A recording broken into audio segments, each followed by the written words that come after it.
The Secret of Imagining by author and teacher Neville Goddard. Today I will be reading this in my own voice. This is your imagination coach, Robert Mead. While reading, I will also be sharing with you some lovely pictures from the land where I live, currently in the Philippines. Enjoy. And I would love to hear your comments of the highlights from this lecture that have struck you most in enhancing your ability to use your powerful imagination. The Secret of Imagining. It may seem incredible, but it is true. The world in which we live is a world of imagination. In fact, life itself is an activity of imagining. All that we behold, though it appears without, it is within, in our imagination, of which this world of mortality is but a shadow. Nothing appears or continues in being by a power of its own. Events happen because comparatively stable imaginal activities created them, and they continue in being only as long as they receive such support. Therefore, the secret of imagining is the greatest of all problems, to the solution of which everyone should aspire. For supreme power, supreme wisdom, and supreme joy lie in the solution of this great mystery. When man solves the mystery of imagining, he will have discovered the secret of causation, and that is, imagining creates reality. Divine imagining and human imagining are not two powers at all, but one. The valid distinction which exists between them lies not in the substance with which they operate, but in the degree of intensity of the operant power itself. Acting at high tension, an imaginable act is an immediate objective fact. Keyed low, an imaginable act is realized in a time process. Human history, with its forms of governments, its revolutions, its wars, and in fact the rise and fall of nations, could be written in terms of the imaginal activities of men and women. All imaginative men and women are forever casting forth enchantments. All passive men and women who have no powerful imaginative lives are continually passing under the spell of their power. If imagination is the only thing that acts, or is in existing beings or men, as Blake believed, then we should never be certain that it was not some woman treading in the winepress who began the subtle change in men's mind, or that the passion because of which the earth has been drenched in blood did not begin in the imagination of some shepherd boy lighting up his eye for a moment before it ran upon its way. The future is the imaginable activity of man in its creative march. Imagining is the creative power not only of the poet, the artist, the actor, the orator, but of the scientist, the inventor, the merchant, and the artisan. Its abuse in unrestrained, unlovely image-making is obvious, but its abuse in undue repression breeds a sterility which robs a man of actual wealth of experience. Imagining novel solutions to ever more complex problems is far more noble than to restrain or kill out desire. Life is the continuing solution of a continuously synthetic problem. Imagining creates events. Our world, created out of men's imagining, comprises unnumbered warring beliefs. Therefore, there could never be a perfectly stable or static state. Today's events are bound to disturb yesterday's established order. Imaginative men and women invariably unsettle a pre-existing peace of mind. Hold fast to your ideal in your imagination. Nothing can take it from you but your failure to persist in imagining the ideal realized. Imagine only such states that are of value or promise well. To attempt to change circumstances before we change our imaginal activity is to struggle against the very nature of things. There can be no outer change until there is first an imaginal change. Everything we do unaccompanied by an imaginal change is but a futile readjustment of services. Imagining the wish fulfilled brings about a union with that state. During that union, we behave in keeping with our imaginal change. This shows us that an imaginal change will result in a change of behavior. However, our ordinary imaginal alterations as we pass from one state to another are not transformations, because each of them is so rapidly succeeded by another in reverse direction. But whenever one state grows so stable as to become our constant mood, our habitual attitude, then that habitual state defines our character and is a true transformation.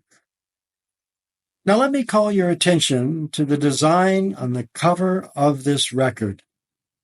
You will notice a man sitting on a park bench, imagining himself to be in a home. This is the secret of those who lie in bed awake while they dream things true. They know how to live in their own dream house until, in fact, they do. Man, through the medium of a controlled waking dream, can predetermine his future. That imaginal activity of living in the feeling of the wish fulfilled leads man across a bridge of incident to the fulfillment of the dream. If we live in the dream, thinking from it and not of it, then the creative power of imagining will answer our adventurous fancy, and the wish fulfilled break in upon us and take us unawares. Man is all imagination.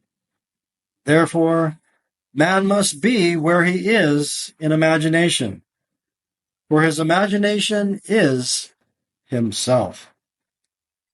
To realize that imagination is not something tied to our senses or enclosed within the spatial boundary of the body is most important. Although man moves about in a space by movement of his physical body, he need not be so restricted.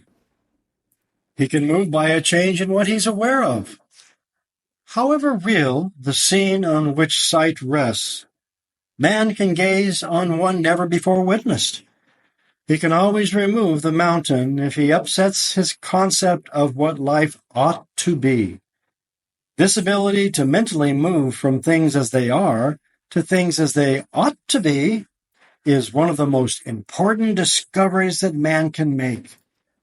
It reveals man as a center of imagining, with powers of intervention, which enable him to alter the course of observed events, moving from success to success through a series of mental transformations of nature, of others, and himself. How does he do it? Self-abandonment. That is the secret.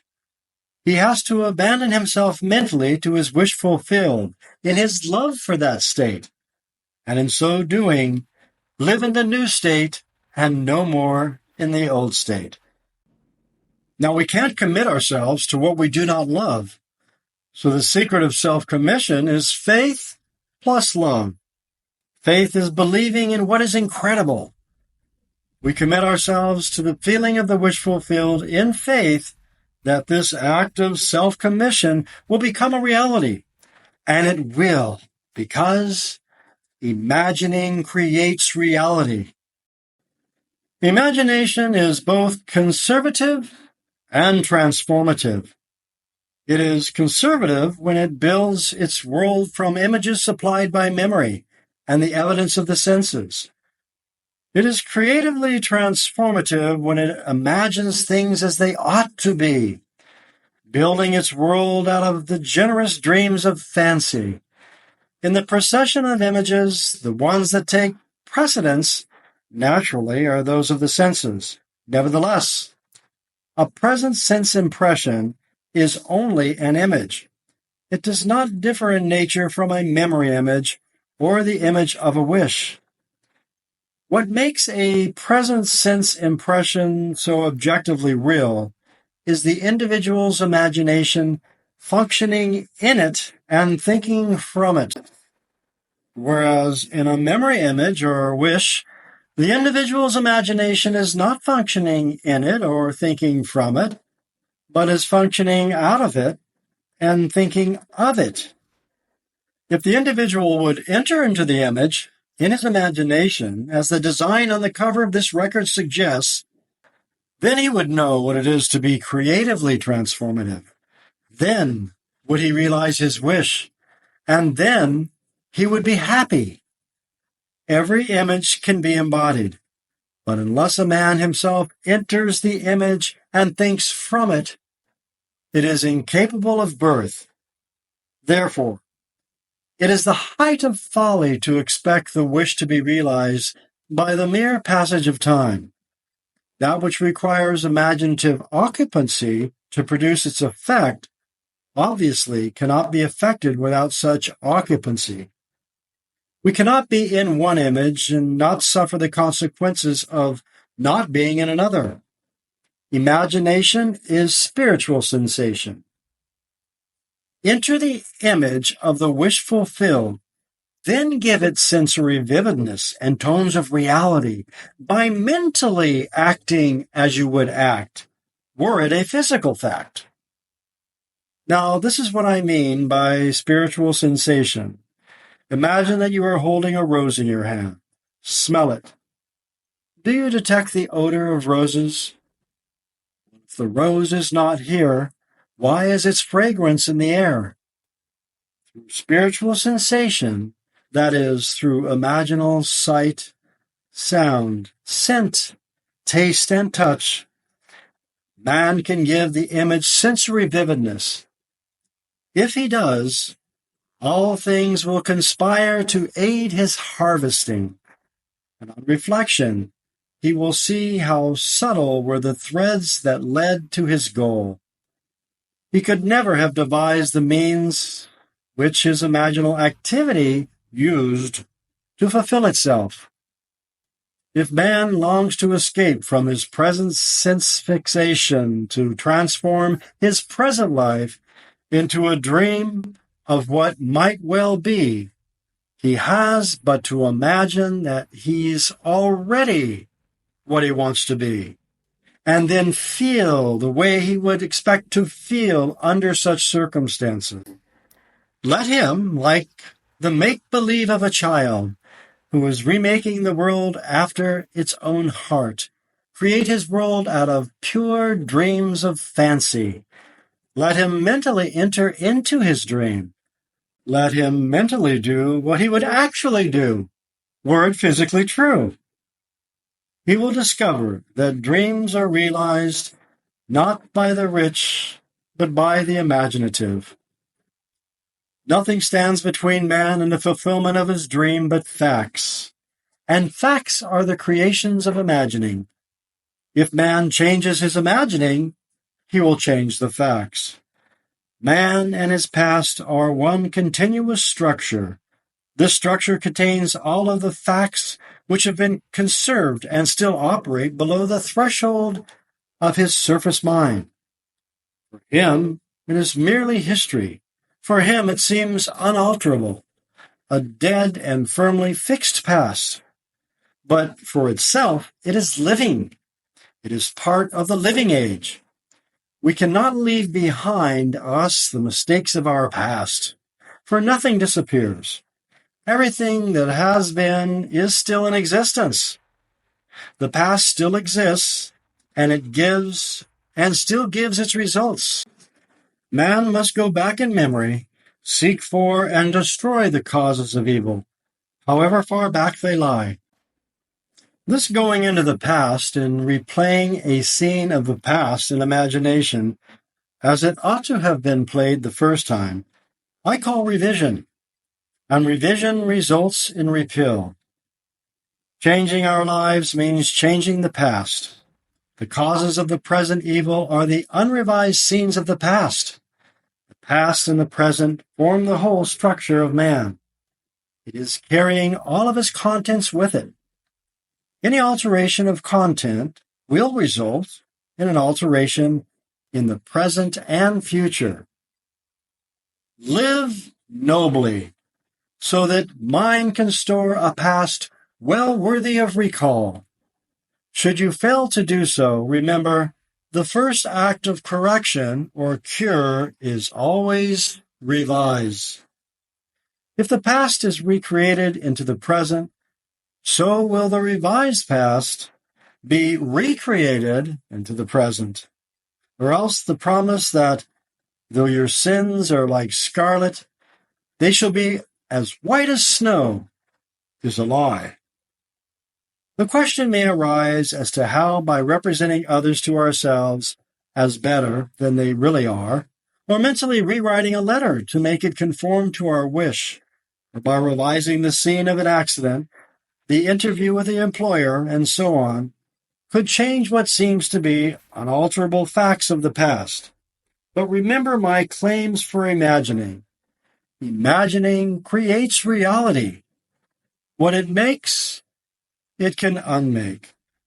It is not only conservative, building a life from images supplied by memory, it is always creatively transformative, altering a theme already in being. The parable of the unjust steward gives the answer to this question. We can alter our world by means of a certain illegal practice, by means of a falsehood of the facts, that is, by means of a certain intentional alteration of that which we have experienced. This is a form of falsehood, which is not only not condemned, but is actually approved in the gospel teaching. By means of such falsehood, man destroys the causes of evil and acquires friends. And on the strength of this revision proves, judging the high praise an unjust steward received from his master, that he is deserving of confidence. Because imagining creates reality, we can carry revision to the extreme and revise a scene that would be otherwise unforgivable. We learn to distinguish between man, who is all imagination, from those states into which he may enter. An unjust steward, looking at another's distress, will represent the other to himself as he ought to be seen. Were he himself in need, he would, like the man on the cover of this record, enter into his dream house in his imagination, imagine what he would see, how things would seem, and how people would act after these things should be. In this state, he would fall asleep feeling the way he would expect to feel under such circumstances. Would that all the Lord's people were unjust stewards, mentally falsifying the facts of life to deliver individuals forevermore. For the imaginal change goes forward until at length the altered pattern is realized on the heights of attainment. Our future is our imaginal activity in its creative march. Imagine better than the best you know.